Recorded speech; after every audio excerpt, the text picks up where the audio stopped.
everybody, presented by Verizon. It's Tuesday, February 3rd. Jamie Erdahl, Manti Te'o, check in LA. Isaiah Stanback in Los Angeles. Kyle Brandt, West Coast Kyle Brandt. Nay in the Bay Area. KB, you look great. Where are you at, my friend?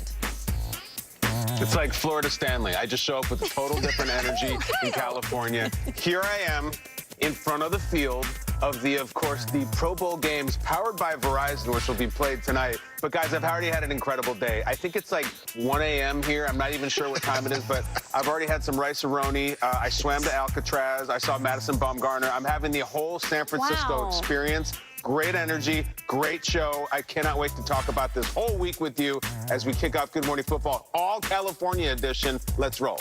This is like day 379 ahead of Super Bowl 60. Yeah, we've been working at this for quite some time. You just heard KB say, yeah, it is. Kyle Brandt, welcome to the West Coast. You are San Francisco adjacent. You are the first boots on the ground for GMFB. Lay the land for us. What's going on? It's wonderful. And, Jamie, you're right. It has been a very long season. We've been at this for a couple hundred days. It's been a long time since Jalen Carter spit in Dak Prescott's face. And now here we are with only one game to play. But, yeah, this is where, like, the biggest stars in the league will be. As we come to find out, Joe Burrow will be here, Christian McCaffrey. And for all the things that the Pro Bowl games does and presents, I say this every year. I get to go to the Super Bowl. It's very fortunate. I get to go to games. The best hang by far with the NFL players is at the Pro Bowl games. They're so happy. They're so loose. There's no stakes. They don't have to worry about blocking somebody. Just hanging out, fun, showing personality, interacting with fans. And we will all be here doing it tonight. And in the meantime, there's a relatively big tackle football game in several days from now between the Seahawks and these Patriots. Yeah, we got to make sure we understand both events happening. Flag tonight. Tackle football on Sunday. And with that, we welcome in Jane Slater and Omar Ruiz, who have been with us since yesterday, stationed at the various team spots. Jane, I will start with you. Really entertaining opening night last night. What is the latest for the Patriots this morning? As I can imagine, they really start to lock in on their business this week. They really do. And, you know, when we talk about this Patriots defense, Sam Darnold brought up something I hadn't really thought about until he did, and that was tonight.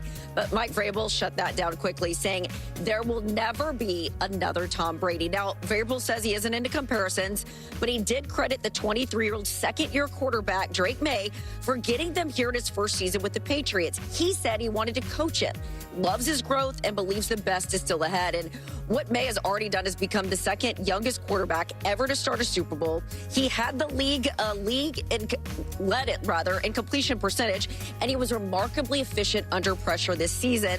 So we'll see how that holds up when it comes to Seattle. And as one coach joked, the dark side of the ball. One staffer pointed out to me, though, the one thing that you can't really see in terms of the stat box is how he's commanded the huddle, his leadership in year two.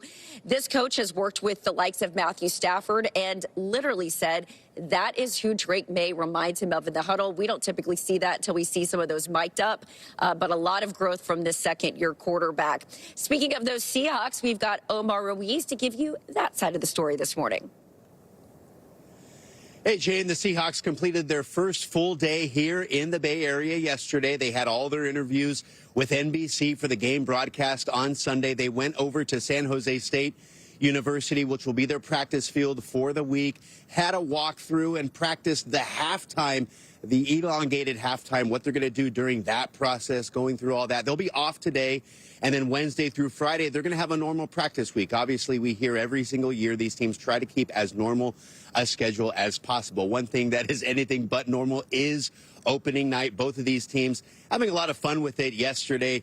There weren't as many fans. It was held inside the San Jose Convention Center. In years past, it's been in large NBA or NHL arenas or baseball stadiums or even the actual football stadium where the Super Bowl is held. So there weren't as many fans screaming their names. So you could actually hear a little more of the players and coaches last night and really talk a little more football. But you see Jackson Smith and Jigba there having some fun, and there was a lot of fun to be had. We'll share that a little more next hour. But here's a fun behind-the-scenes story that we had. Cam Wolfe, Jane's counterpart there with the Patriots, and I were hanging out behind the scenes after Commissioner Roger Goodell's press conference, and we're chatting up with Elliott Wolf, the Patriots general manager, and talking about how him and John Schneider knew each other from working with the Packers under Elliott's dad, Ron Wolf, back when he was running the organization.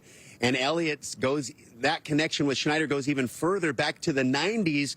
When Wolf was a kid, he would go into the office and hang out with John Schneider and learn from him back in those days. And so when Schneider walked in, those two gave a big, long, warm embrace, and just one of those behind-the-scenes cool moments from Super Bowl opening night that you could only get here in this kind of stage, in this kind of environment. So we'll be having plenty of more of those throughout the week. And I'll also hit on Kyle's conversation yesterday, those Super Bowl conversations. We were in rare form last night, Kyle.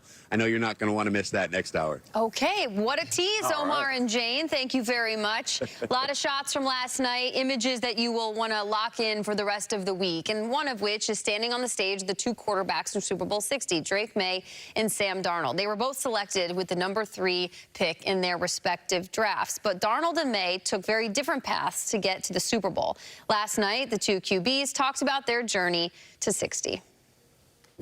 Yeah, I think the only thing that matters is, you know, if you believe in yourself, that's really it. You know, I always believed in myself. I knew that I could do this at a high level, and that was really it. That's what kept me going, and I knew at some point an opportunity would arise. But even if it didn't, I knew that I did everything that I could to become a better player year in and year out. And getting drafted seems like, you know, years ago, 5 or 6 years ago, and it really wasn't that long ago, coming up on 2 years. So what a journey. I know it's, you know, I hope to play in this league a long time, but, you know, not taking for granted how far that, you know, how different the 2 seasons have been, and just learn the experience of this league and the ups and downs of it and the ebbs and flows, and know not to get too high on the highs and not to get too low on the lows. And I think that's one of the coolest parts about this sport, and what everybody wants to get to this game for. It's put so much work into it, and this is what you get out of it. Drake's the second youngest quarterback to start a Super Bowl, and he's like, man, I've been after this for 5 or 6 years. It's like, no, dude, you're 23. Drake Maye and Sam Darnold have had very different journeys to this week. Here's the question, though, Manti. You know the journeys, you know the teams, you know the circumstances. Which quarterback shoes would you rather be in ahead of Super Bowl 60? I love me a comeback story. I love me a story of somebody had to rise from some ashes. And so I would have to say Sam Darnold. I think I like to equate. A lot of people talk about started from the bottom, now I'm here. I started from nothing and then I became something. A lot of people don't talk about the experience of what I call the half pipe of life. You're starting from the top, then you went down. And if you ever see a half pipe in BMX or snowboarding, that low part is a lot longer than the high. And a lot of times when people hit that low, the disbelief, the pressure, all of the things that happen mentally keep them down there. It takes a lot of courage to say, man, I believe in myself. Man, New York, I'm a Jet. There's a lot of things being said about me. Am I that? Am I not that? And then try to figure all of that out along the way and then come up. And I am really hopeful for Sam Darnold.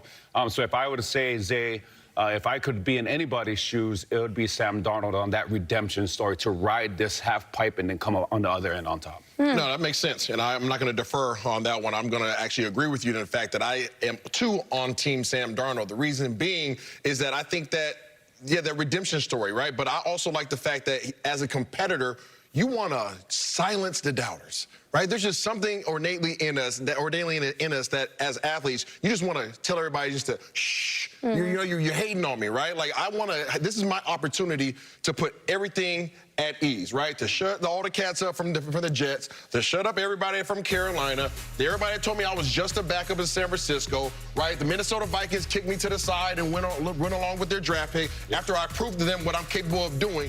This is my time to go ahead and put everybody up on notice, or as I like to tell my son, put everybody up on game, right? So that is exactly what Sam Darnold has, and also, I think he has the best supporting cast. So when you start talking about the pressure that's required of you and what's being asked of you as a quarterback in this game, do I have the receivers to help me? Do I have the offensive line and the running backs? Do I have a defense that allows for me to play within the game instead of having to try to go make something happen? So I believe that Sam Darnold, not only from the standpoint that he has a redemption story and he has some get back that he wants to have, but also I think his supporting cast is second to none. Both great points. And with that said, I'm immediately going with Drake Maye. You know why? I love a comeback story, too. I don't want to be in one. I don't want to start from the bottom.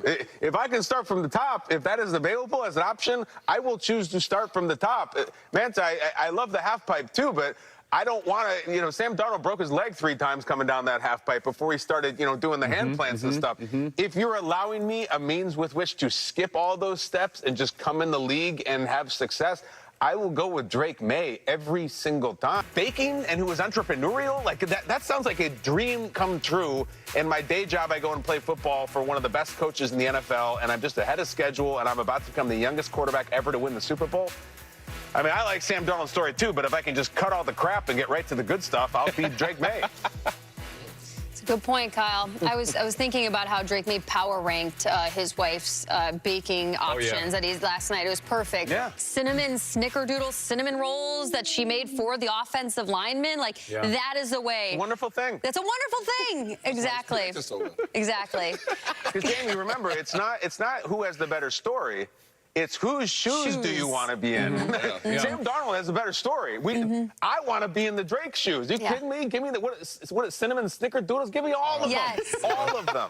And even before Bakemas, there was the fact that Drake Maye grew up in this ridiculous family, Kyle, where he just got to go to North Carolina basketball games whenever he wanted to as a kid, because he's got all these brothers that played for North Carolina, which is essentially the Patriots of college basketball. It's just a legendary program. They win all the time, and the Maye family can just walk on that court and own it. His brothers won 2 national titles, and he's like, I can't do that, but instead I'll make it to Super Bowl 60. It's a crazy family to be a part of. Congratulations to the Mays. However, Kyle, I will read to you on this, and I want to hear from everybody when it comes to this concept. It's something we talk about with Joe Burrow. It's something that we have talked about with Jalen Hurts up until last year, which is how challenging it is to return to this status after you have been here once before. Drake Maye is only 23 years old. He's in the Dan Marino conversation for second youngest to achieve a Super Bowl appearance, however, could become the youngest to ever do it. Kyle, does there pressure that Drake Maye feels in these cool shoes that he's wearing, and the fact that it is quite young and quite early for him to achieve this first-time appearance, especially considering how hard it is to get back to this point? Yeah, I remember Roethlisberger winning it, and he seemed like a baby. He's riding that Steeler defense and Bill Cowher and all that. And you just think, how could you be younger than, even, Tom Brady beating the Rams back in the day, significantly older than Drake Maye is sitting here. And there's this idea, I always come back to this, you look at Drake Maye now and Mike Vrabel and what they've built, and there's this temptation to very naively say, well, they're set up for success for a long time, and they'll be back. That's nonsense. Don't ever think that way. You better cash this one in, because Joe Burrow was in a Super Bowl in his second year. Do we think the Bengals are going to be in the Super Bowl anytime soon? I'm sorry, but they haven't been. He didn't cash it in. I always say I have this vivid memory of Aaron Rodgers on the podium in the Super Bowl with the confetti falling, and him and Clay Matthews had championship wrestling belts. And every talking head and every TV host was saying the same thing. Well, get used to seeing this. They're going to rip off. Never made it back. Then didn't make it back. So I've heard this before, that the Patriots are playing with house money, and they're so young that, this one is just a gravy. Nonsense. The odds say that Drake Maye will not return to the Super Bowl. This will be it. It's very tough to get here. And later in the show, we will once again talk about maybe it's not so tough to get here if you're the 2025 Patriots. So cash this in, because there is no assurance of anything in the future. I don't care if you're 22 or 12, win the Super Bowl now, because you likely will not be back. I think the advantage for Drake Maye in this situation is when you talk about the expectation, there's a guy that has a statue out over there. When you talk about shoes he's in, there's a guy that once wore the shoes that he's in that appeared in 10 Super Bowls, that won 7 of them. And so if the concern is he's such a young quarterback that this might get to his head, that this might make him complacent, I look no further than the question that was asked to Coach Mike Vrabel about the comparisons between Drake Maye and Tom Brady, and how he immediately said there will never be another Tom Brady. So fortunately, not only does Drake Maye have somebody to always look up to in Tom Brady, but he has a man in Mike Vrabel that can help protect him from not only himself, but then also his teammate, the guys, the pressure from the media outside of saying, hey, Drake, just keep doing what you're doing. Be Drake Maye. Don't worry about being Tom Brady. Just be the best Drake Maye you can be. And there's always a standard to which you could play at, and always spaces in your game that you could get better. So I think having those components around him really help him. They probably have just cool shoes to wear, Super Bowl shoes this week, both quarterbacks, huh? Right. We are just a couple of days away from NFL honors presented by Invisalign, hosted by one John Hamm. The show is taking place at the Palace of Fine Arts in San Francisco. It all begins at 9 p.m. Eastern, and you can see it on NBC, Peacock, or the NFL Network. Mansai, do some business for us. Coming up,